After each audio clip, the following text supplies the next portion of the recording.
The 2017 Joint Monitoring Report shows that only 50% of Tanzanians have access to basic water services, just 23.5% have access to basic sanitation, and 48% have access to hygiene.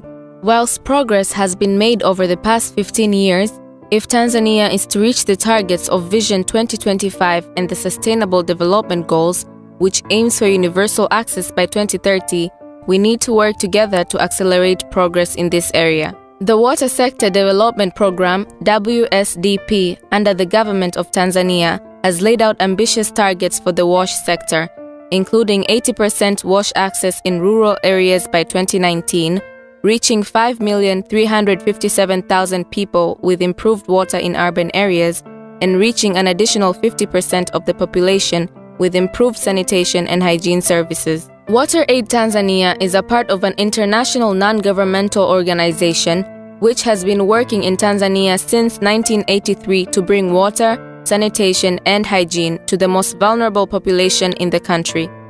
Our vision is a Tanzania where everyone, everywhere, has access to water, sanitation, and hygiene by 2030.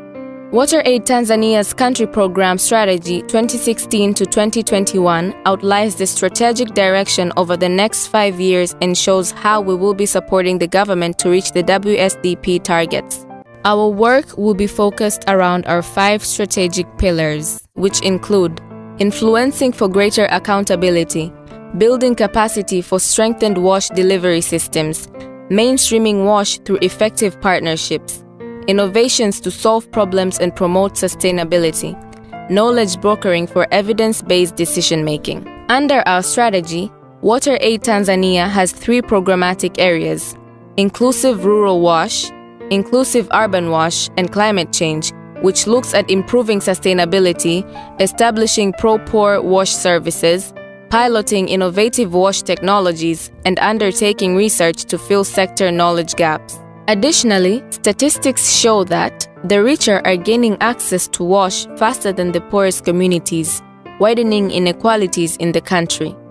WaterAid Tanzania's strategy will be focusing on the bottom 20% in society, reducing those inequalities by supporting the government to expand access to those who have previously been left behind in service delivery programs. We have a big challenge ahead of us.